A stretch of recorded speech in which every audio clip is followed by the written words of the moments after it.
We're going to turn attention from the Heschel essay we have been reading the last several sessions on religion and race.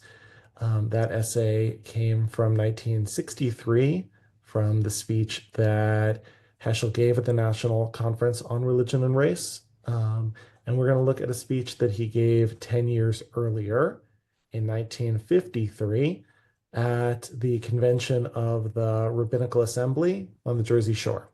So in the speech we had been reading, he was speaking primarily to a non-Jewish audience, an interfaith audience, but primarily a non-Jewish audience interested in questions of social justice and racial equality. Here he is speaking to a collection of mid-20th century conservative rabbis. And he is going to bring that same prophetic consciousness that has been the through line of all of our sessions, that goes all the way back to his intellectual formation and his doctoral work. He's going to bring that prophetic consciousness, which is a calling out of hypocrisy and low expectations, and a demand that the listener shape up, hold themselves to a higher standard, answer to a higher authority, as the Hebrew National Hot Dogs proclaim. And this speech that he gave was not popular with his colleagues. They did not appreciate it one bit. And you'll see why. He's not nice in a lot of it. And as we have talked about in the first chapter of the prophets, and as we talked about in the speech on religion and race, and we'll talk about here, we can fairly ask the question of at what point is that prophetic voice a necessary one to have in our ears and in our mind, even if it's not comfortable to hear? And at what point is it just waving a finger and more likely to provoke that equal and opposite reaction? I'm not so sure here, but maybe that's because I'm a conservative rabbi, and I feel a little seen in this essay, for good and for worrisome. So we're gonna take a look and read it together, at least portions of it, over the next couple of weeks. I sent you out a link so that you can have it for yourselves. I will put that link in the chat again, so you can open that up if you'd like. There's the chat. There we go. All right. Everybody see my screen? Yep. Fantastic. Okay. So, Spirit of Jewish Prayer, 1953. He also gave a speech to the CCAR, to the Central Conference of American Rabbis, the Reform Movement's conference. It would be an interesting essay to exercise to compare these two speeches, but I haven't done that for you yet. Maybe I'll look at that for next week. All right. It is with a great sense of great responsibility that I undertake to discuss with you such a sacred topic, a topic which is called one of the most sublime things in the world. Now, just in this very first line, he is making a subtle point, but not necessarily a nice one. That line, Devarim ha'omdim b'rumo shel olam, is a line from the Talmud, and it translates to things which are at the core of the world, things which are of utmost importance. But he does not include the second half of the line. The second half of the line is things which are of utmost importance, which the masses treat as meaningless. That's the part he leaves off. And so, if you are in the know and you hear that quote, you can hear the unsaid part. Things which are of utmost importance, but the masses treat as meaningless. If you are not in the know, if you are not Talmudically literate to the point where you can pick up and continue on a discussion from 5 words, and absolutely okay if you're not there, I couldn't do it either, you don't know that he is giving, already from the very first line, a little not so gentle jab. Prayer is one of those things which is essential to the world, which the masses don't understand. I am going to discuss, he writes, not only the spirit of Jewish prayer, but also the state of prayer in the present day synagogue. The time has come that we should, and this is a quote from the book of Lamentations, which is Jeremiah's traditionally lament on the destruction of the first temple, read aloud on Tisha B'Av. The time has come when we should, it translates to, examine our deeds and return to God. This is a call for cheshbon nefesh, for taking a soul accounting, which is a term we use around the High Holy Days and the process of doing teshuvah for our sins. The first step to doing teshuvah for our sins is taking a cheshbon nefesh, taking an accounting of the state of our souls and figuring out in what ways are we falling short of God's expectations. To find a cure, we must have the courage to study the ills. So, like any good prophetic speech, he is starting with an exhortation to tshuva. He's telling this group of rabbis, before he even tells them what they've done wrong, that clearly they've done something wrong for which they need to repent. In advancing some critical remarks, I do not mean, chas v'shalom, that means God forbid, to take a superior attitude. In all honesty, my criticism will be, to a considerable degree, self-criticism. I am conscious of the great work which members of this assembly are doing, and it is with respect and affection that I address my remarks to this audience. Yeah, Moreover, numerous conversations with some of my own former students assembled here tonight give me the right to feel that I'm not going to speak to you, but for you. I am going to be, in a sense, your Shaliach Tzibor. Shaliach Tzibor, he's doing something playful. Shaliach Tzibor means a prayer leader. The person who gets up and leads the prayer service is the Shaliach Tzibor. Literally, the emissary, Shaliach, the emissary for the community. And so he is using prayer language. I am going to be your prayer leader in this speech. I'm going to express these thoughts and remarks and even calls to tshuva in the form of a prayer. And I am going to be the emissary of this group to say something which needs saying. I am going to be the voice for this group that lifts up what might be held silently in people's hearts that they either can't or are too afraid to find the words to say.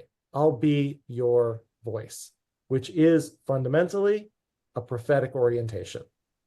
The Navi, the prophet, is the voice for God with the people, is the voice for the people with God. Here, the Shaliach Tzibor, the emissary of the people to God, and maybe the emissary of the tradition back to the people. I speak to you on prayer, and then he quotes from the Hineni prayer, which is said by the Shaliach Tzibor, said by the community's leader at the start of Musaf on the High Holy Days.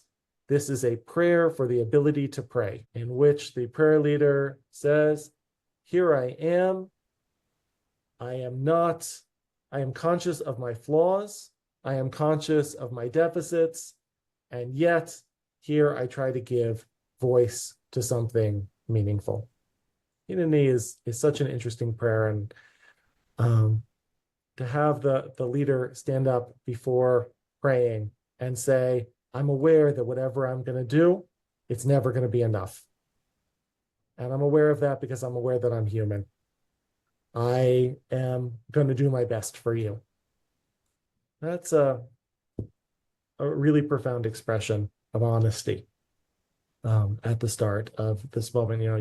You would expect that in the most performative moment of the year, in the moment in which the Shaliach Tzibor really is leading on behalf of the community in the presence of the sovereign, that they should be, exhorted to confidence. You got this. You can do it. And instead, the first thing the Shaliach Tzibor is supposed to say is, I'm aware of my limitations. And so maybe there is a little bit of humility in Heschel in this moment, aware that he too has struggles with God. And in fact, and I read some notes that are actually at the bottom of this, very interesting, that spoke about how this speech was received at the convention, poorly, and that Heschel did some backtracking after giving this speech and said, no, guys, you really need to believe I have my own struggles with God. And sometimes I'm not at all sure who I'm praying to or what I believe. And just because I have a big Old Testament beard and I speak with this prophetic voice does not mean that I'm not right there with you. So he toggles, as I think all great folks do, between a sense of profound moral clarity that makes him worth reading all of these decades later. If somebody doesn't have something to say, then nobody is going to get together on a Wednesday night and study it. And also what many, many great leaders, and certainly all of the best great leaders have, which is their own capacity for acknowledging their limitations. And that's a dance in leadership between confidence and humility. All right, let's get to the speech. Our services are conducted with pomp and precision. The rendition of the liturgy is smooth. Everything is present: decorum, voice, ceremony. But one thing is missing: life. One knows in advance what will ensue. There will be no surprise, no adventure of the soul. There will be no sudden burst of devotion. Nothing is going to happen to the soul. Nothing unpredictable will happen to the person who prays. He will attain no insight into the words he reads. He will attain no new perspective for the life that he lives. Our motto is monotony. And this is a version of the quote from Ecclesiastes. There is nothing new under the sun, except he says there's nothing new in the synagogue. Ein kol chadash b'beit hakneset. There's nothing new in the synagogue. The fire has gone out of our worship. It is cold, stiff, dead, inorganic Judaism. True, things are happening, of course, not within prayer, but within the administration of synagogues. Do we not establish new edifices all over the country? Yes, the edifices are growing, yet worship is decaying. Methinks he overstates a little bit and that he hasn't come to CBI recently. I'll say that. I think we do better than this. But what's in essence his critique? What is, from the outset, Heschel saying that the experience of communal prayer is lacking in our age, or at least in his? What's missing? Missing, Tilda says, intention, kavanah. Yeah. We know that only the form, not the spirit. So just to refresh us all, when we speak of Jewish prayer, about two modes, about the keva mode and the kavanah mode. You can think of these like a major and a minor key, two different ways of expressing prayer. Keva is that which is fixed and set, which is rote, which is discipline, which is found in the words of the prayer book, which is the mechanics of Jewish spiritual life. Kavanah is the heartfelt intention that is meant to animate those mechanics. One Kabbalistic metaphor for the relationship between keva and kavanah is between the pitcher and the water. The keva is the pitcher, it is the container The kavanah is the water. It's the life-giving stuff. Without the keva, without the pitcher, all you have is a puddle, difficult to drink, impossible to transport. Without the water, all you have is a dry, empty pitcher, which you can die of thirst looking at. It requires Jewish prayer. We're taught it requires the coming together of the keva and the kavanah. And here, Heschel perhaps is saying, we have dry pitchers. We have empty vessels.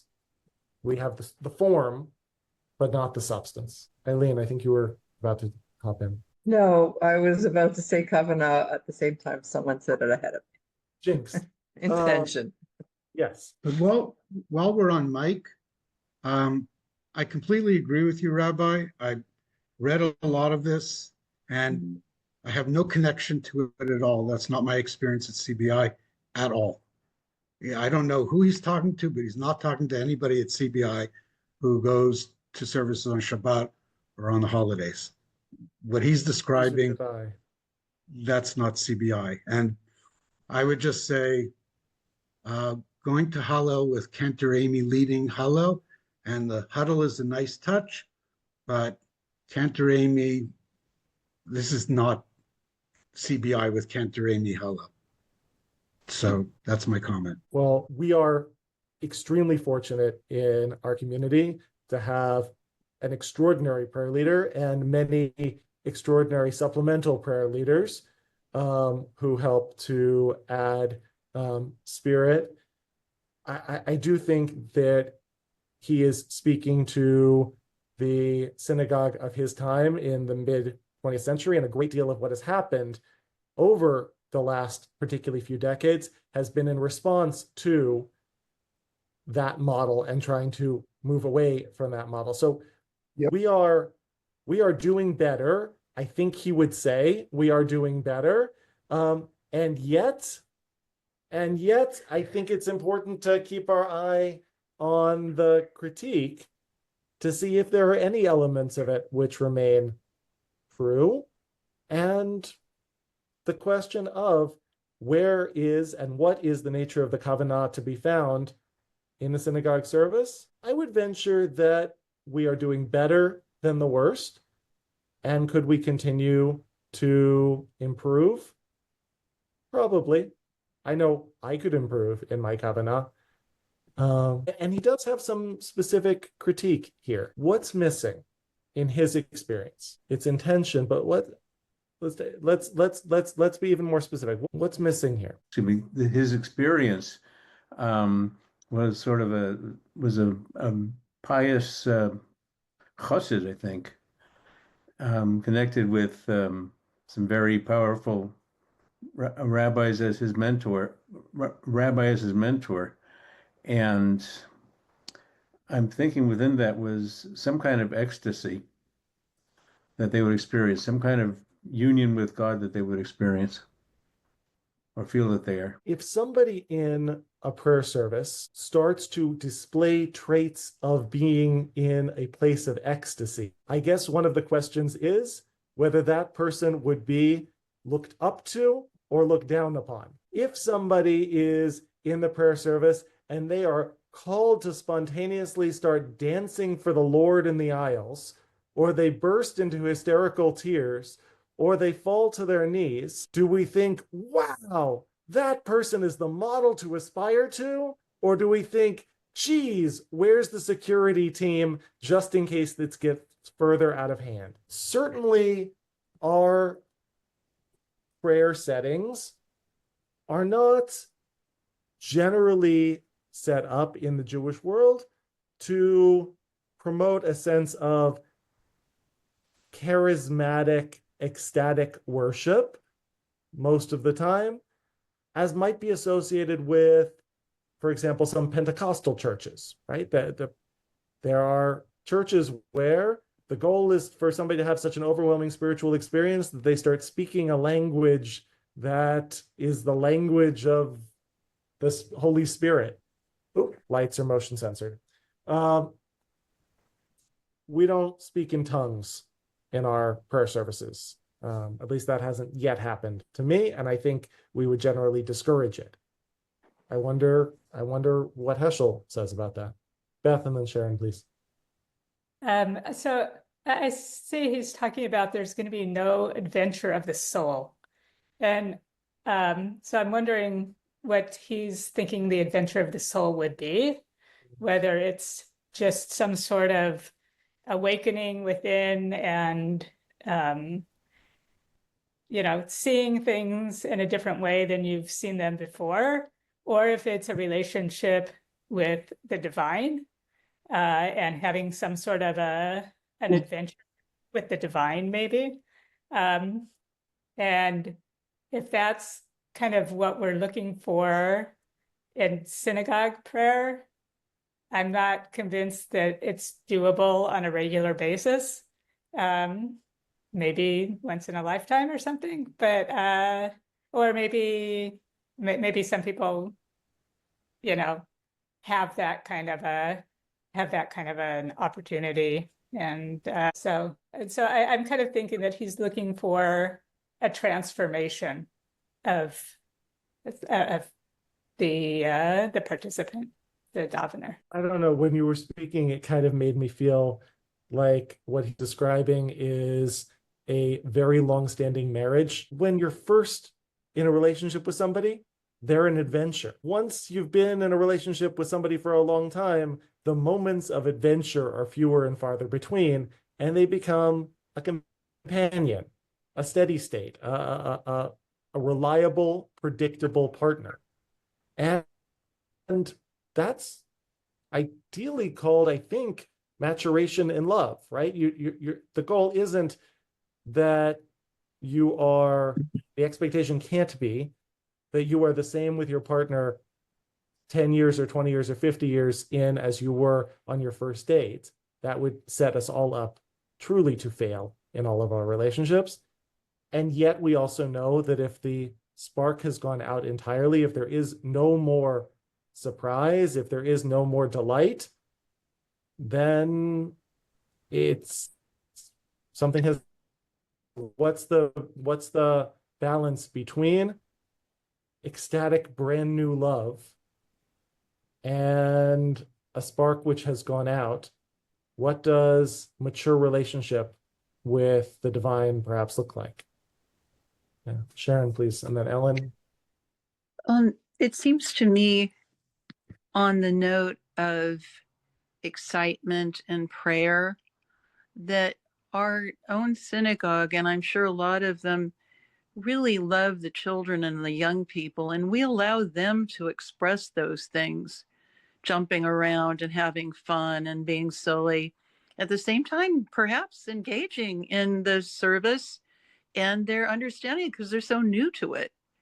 And it seems to me that the fact that there is music and discussion and conversation and wonderful leaders, I'm praising at this point, because I think then that filters into the adults, and that's acceptable. And you wonder where this kind of charismatic understanding of prayer, where a midpoint would be that would be acceptable to a modern American Jewish audience. I'm really not sure myself. I imagine that when you're by yourself or when you're deeply affected, like in your mourning, then you go, okay, this is my excuse to be this way. We shouldn't have to have an excuse to be that we're feeling. It shouldn't be just, it seems almost correlative to God's on his throne and we're worshiping him. I mean, there's a certain parallel with that. Or else God is something that we don't know and can't understand. And rather than being strange about it, we're going to just sit or stand with everybody else. That's just my observation. But I think that the synagogue does handle it very well. I love listening and I love participating as much as I can. I think the mention of the presence of children, that he's speaking in 1953, I was not around in 1953, but some of you were. Some of you were kids in synagogue at that time. And what I hear overwhelmingly is that there was quite an ethos of children are to be seen and not heard. In many synagogues, I was working with a bar mitzvah kid just the other day who came with his grandparents. And he and I had an exchange about what he's going to write. And the grandmother said to me, you know, when it came time for my bat mitzvah, and I was the first bat mitzvah allowed in the synagogue, so that was a big deal. The rabbi handed me my Devar Torah, and all I was allowed to write myself were my thank yous. My Zaidi has the same story, that he was handed a Devar Torah to deliver. And I know some others have that story, right? The idea that kids are not supposed to bring their voices, not even bar and bat mitzvah kids are supposed to bring their voices. If we want to capture something of a innocence and a capacity for surprise and transformation, the more we're incorporating in kids who are naturally less inhibited in that, the better. So that is an area which I think we have made substantial progress. Please, Merowitz's. Yeah.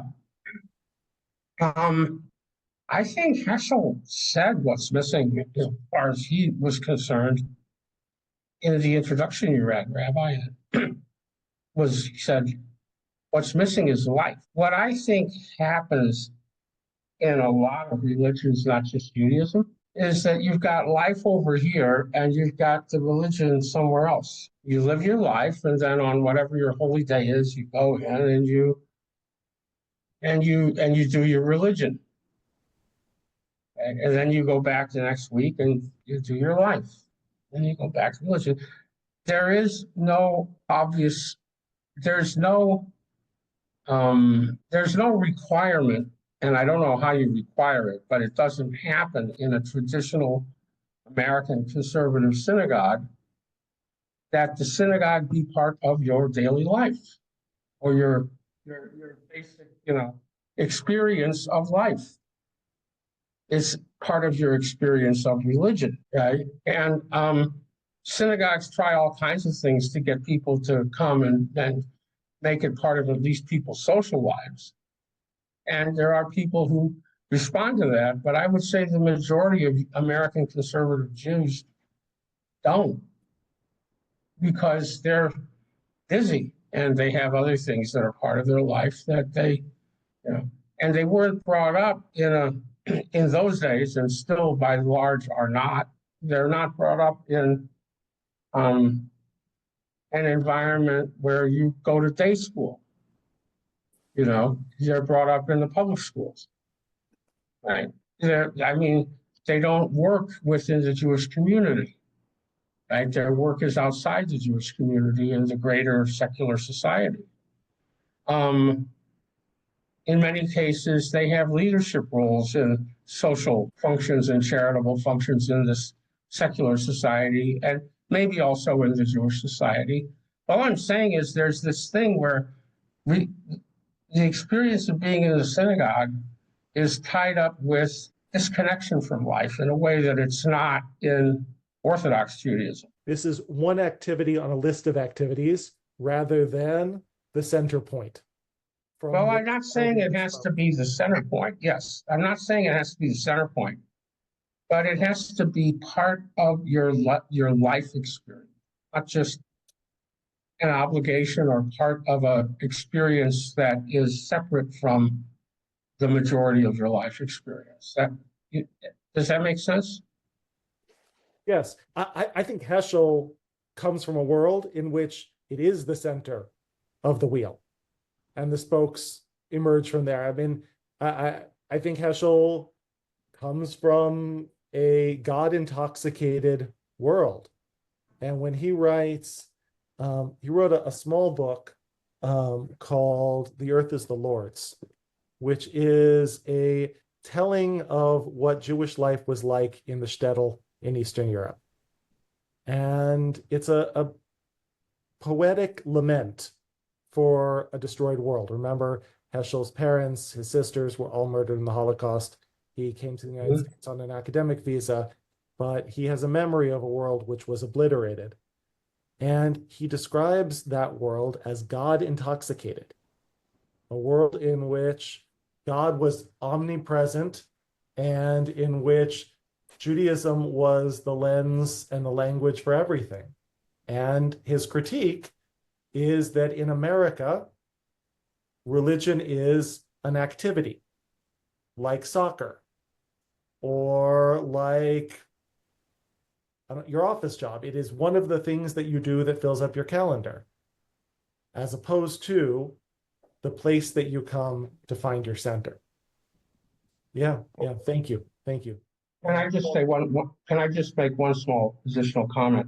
Please. I think that comes from living with anti-Semitism, right? Because there you can't escape into a secular world. Sure.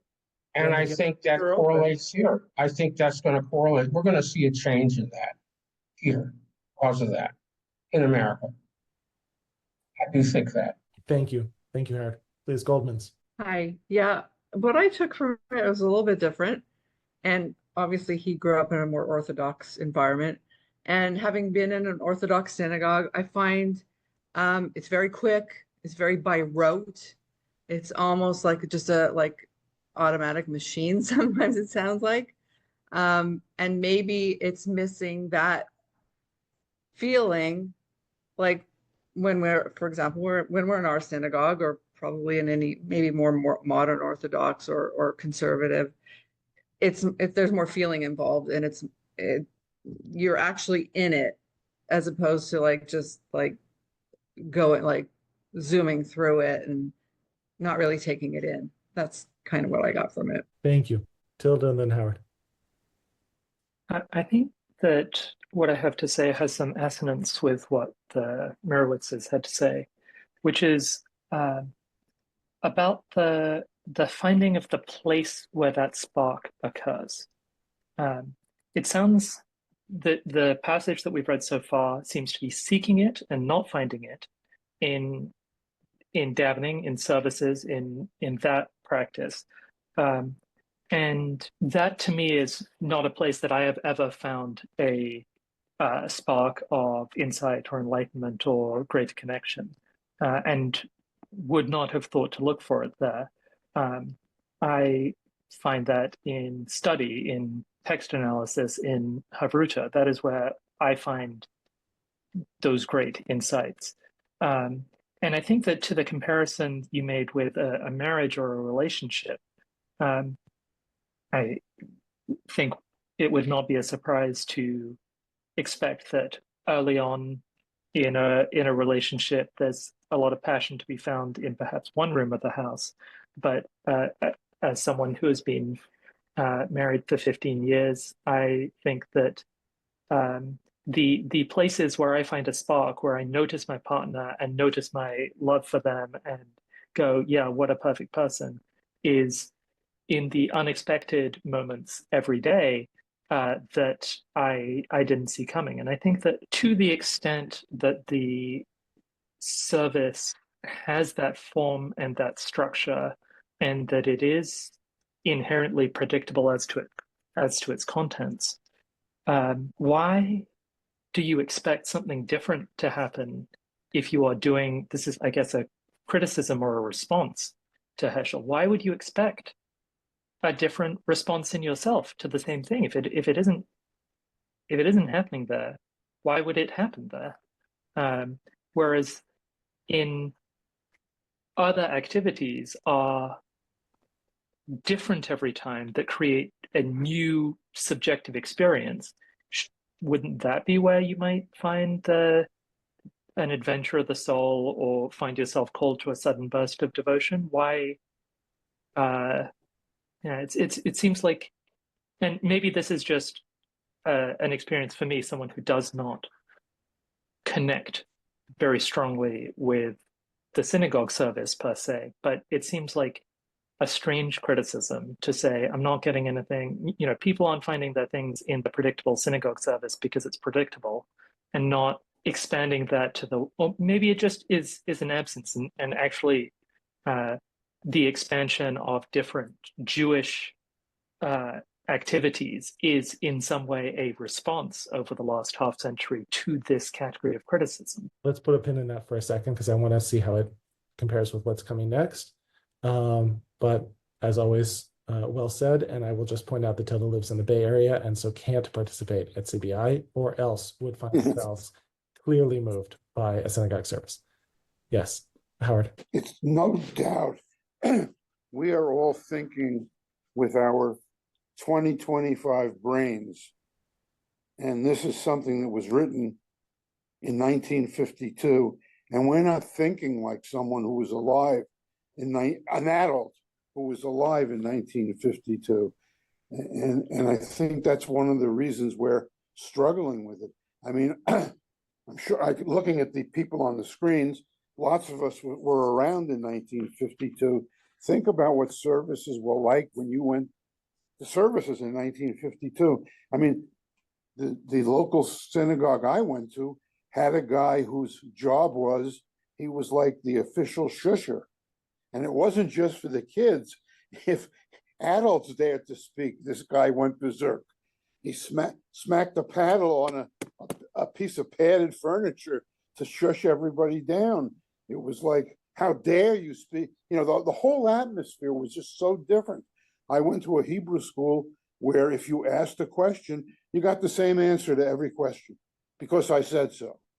I mean, that was the attitude in those days. I'm not saying it was right, but we can't think of it like that.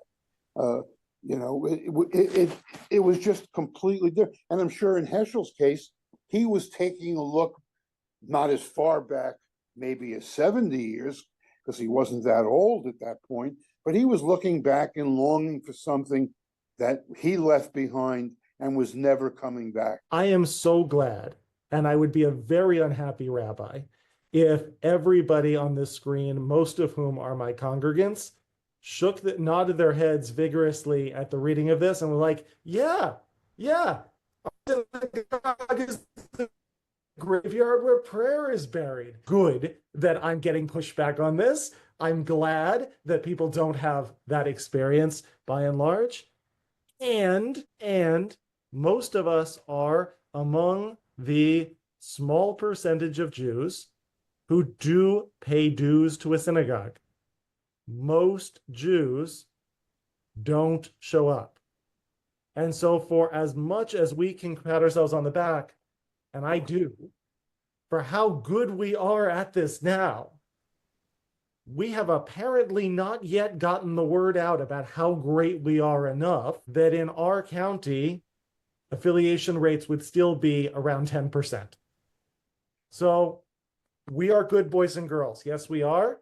And we have lovely services, and I'm very, very proud of them. And also, we are the sample of people who are already bought in. Let's not get too self-congratulatory. The synagogues are still the synagogues are still in trouble. Thank God, not ours this budget year.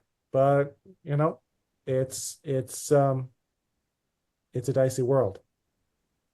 Let's take a look at what is the surprise, the adventure that Heschel is talking about when we are going through the same words week after week. How in the world, as Tilda fairly says, how in the world are we supposed to find adventure in a script that doesn't change? Well, we'll start to try to answer that. I skipped ahead a couple of paragraphs. The modern synagogue suffers from a severe cold. We're stuffy. Our congregants preserve a respectful distance between the Siddur and themselves. They say the words, "Forgive us, for we have sinned," but of course they are not meant. They say, "Thou shalt love the Lord thy God with all their heart," in lofty detachment, in complete anonymity, as if giving an impartial opinion about an irrelevant question. His critique, whether we agree with it or not, is that there's a lot in the Siddur. There's a great deal in the Siddur. There are all of the human emotions, all of the experiences, all of the theology, much more frankly than in the Torah. The Torah, we go back to that same story year after year after year, and we reread it, and big old chunks of it have to do with sacrificial rituals that haven't been done in 2,000 years, or laws about impurities and leprosies that make us squirm. The big book of Jewish theology is the Siddur that sits in our hands, that includes questions about guilt and forgiveness and love and connectivity and all of the great themes. And Heschel says, why is there no surprise in the script without internalizing the themes? If we came to a High Holy Day service and read the Machzor and read the list of al-chetz, of sins, but didn't just mouth them, but actually felt them, that's the most profound public therapy. But we don't treat it like profound public therapy. We treat it like song. One of the key terms that we've spoken about quite a bit in these discussions of Heschel is Heschel's term religious behaviorism. He didn't coin it, but he loved it. He talks about religious behaviorism. He talks about going through the motions. And he connects that back to his study of the prophets, who say, in his analysis, that the worst sin is the sin of religious behaviorism. It's the sin of bringing the atonement offering on Yom Kippur while at the same time oppressing one's workers. The sin of having gone through the ritual and then having a headache from your fast and turning and yelling at your partner in the parking lot on your way home. That was, by the way, Ann and my first Yom Kippur together. First Yom Kippur together, I was, first-year rabbi at Ikar. The service is ecstatic and transformative and beautiful and glorious and Heschel-informed. A lot of Ikar's genesis came from Rabbi Brous talking about, I'm going to make a synagogue that's not the place where prayer comes to die, where people's hearts are going to be ripped wide open. And I'm walking back with Ann, my girlfriend, to the car to head on to break fast at the end of the service. And we get into a fight in the parking lot and are hollering at each other in the parking lot. And it's so clear that, I thought that I had done all of this spiritual work all day long, but I was just a tired, hungry, cranky guy being kind of an asshole to my girlfriend.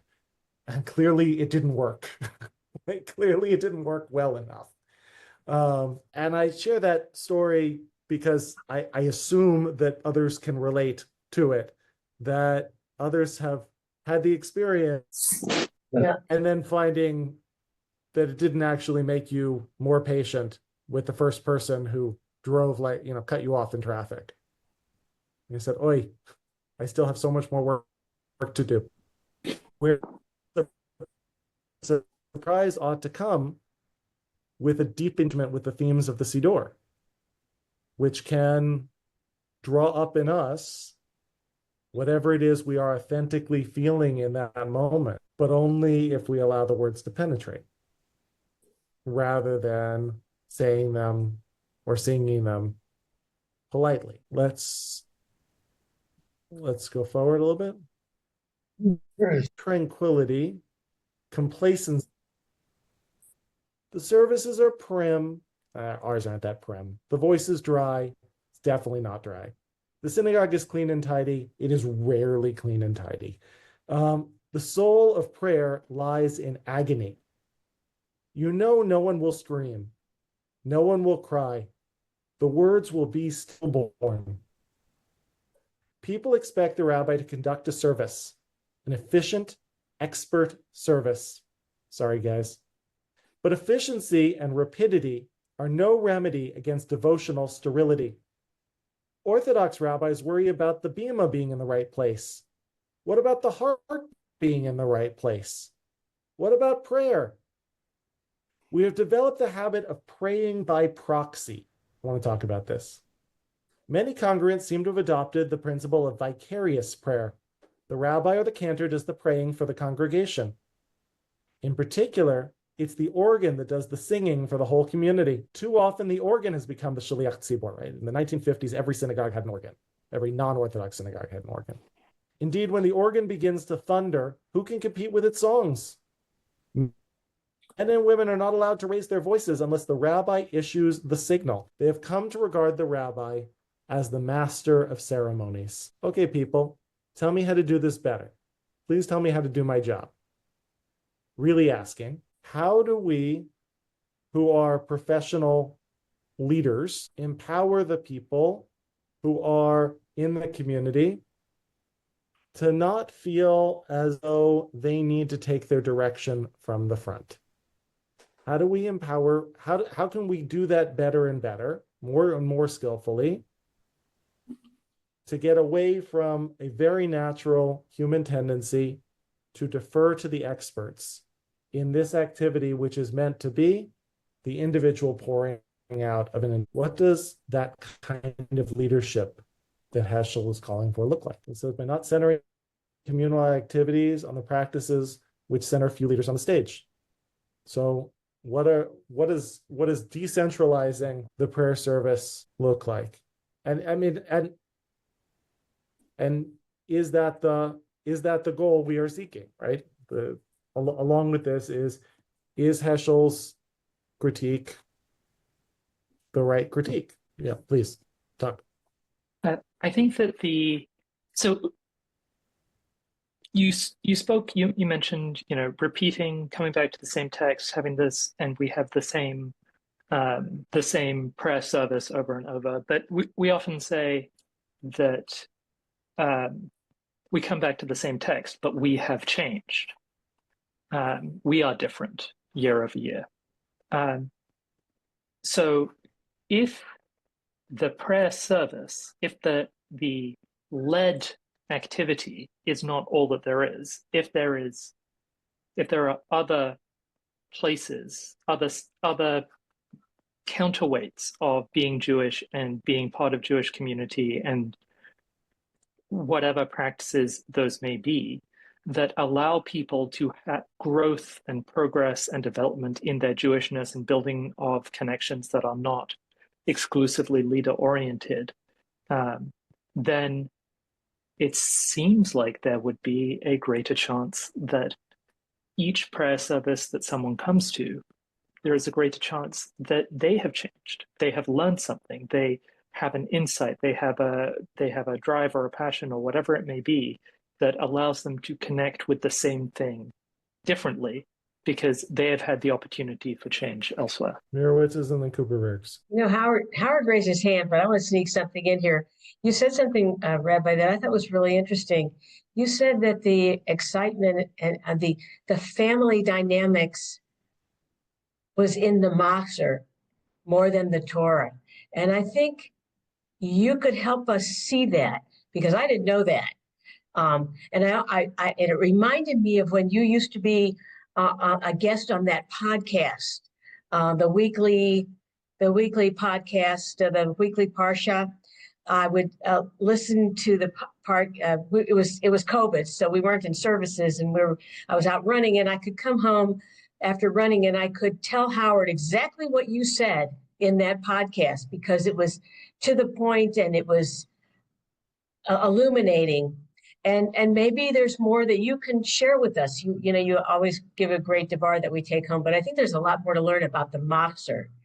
I could say other things about the Torah. I love the Torah reading. So anyway, I won't say anything about that, but I thought that was interesting. Howard, you're really the one who raised your hands. No, I guess that That's B'nai okay. Israel was always a participatory congregation.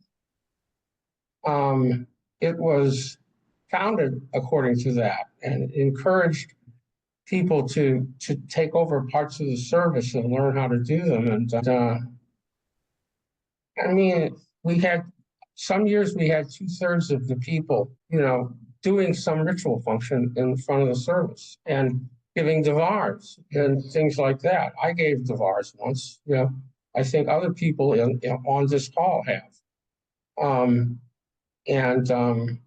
I don't think the rabbi has to lead the ritual part of it, actually. It's better if the rabbi is kind of a conceptual leader and say, and really a good listener and trying to pick up what people are concerned about, not just religiously, but in in their lives, like, and you do that. That's great. Well, I'm not much of a prayer leader, but we do have a professional. We have multiple lay people for those who are not CBIers, and there are people here. We are blessed with many incredible lay daveners. Hal Horowitz is on the screen, who is the voice of CBI, and many others beside.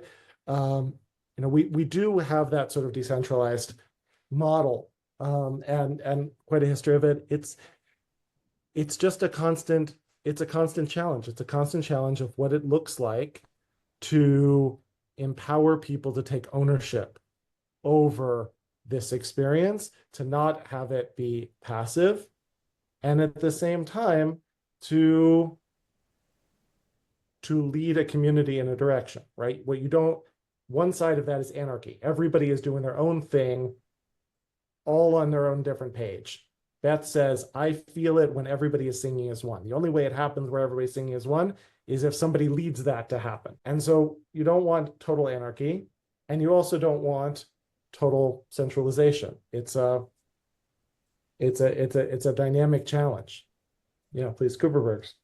And then Esther. Well, my comment was similar to that, and what Howard said. I think that Heschel's comment really relates to a central figure, the rabbi being probably above the congregation, leading the service. And I think when you have multiple people playing different roles, people who are fellow congregants who you know in other contexts, socially, I think that dynamic is very different. And then when you layer onto that you have multiple people, reading the Torah portions, somebody else doing the Haftorah, other people coming up for other things, you have a much more of a sense of community. I don't know that you get closer to the near Pentecostalist experience that Heschel might be striving for in his earlier paragraph, but you certainly don't have the performative sense that I can recall as a kid, with the one rabbi with the long robes and the cantor with the long robes and the organ, and everybody sat in the same seats, and then there was an intermission. So I at least I see that part of it different now. Intermission. We call that the Haftarah. Esther. I think the single biggest difference for me, and I can see what Heschel is saying. I grew up in a very large, pretty prominent congregation, and it was the rabbi and the cantor show. The congregants were not encouraged to participate in any way, shape, or form, except when they were called on. Children were not encouraged to be in the main sanctuary or make a peep if they were there. It was a totally different model than what we experience now. Well, so I need to bring this to a close. I'm actually at the JCC, so I can run down to the celebration at the end of the year of Student for Student, Student to Student, which is Robin Steinmetz's wonderful program, and we have many teens participating. So I'm going to head down to that. But I'll just say again that I am gratified that for most of us, we feel that we have come a long way. And I am very much convicted that the only way we're going to keep going is by keeping our eye on the ultimate goal, right? If we get self-satisfied, if we get to the point where we've solved the problem, we won't continue to make progress. Heschel is in a prophetic voice, a harsh prophetic voice, demanding that we are constantly asking ourselves the question, is there life here? Is there life here? Is there the capacity for insight here? Is there the capacity, the space for surprise? Are we allowing these words and these rituals to penetrate us and transform us, or are we giving them lip service?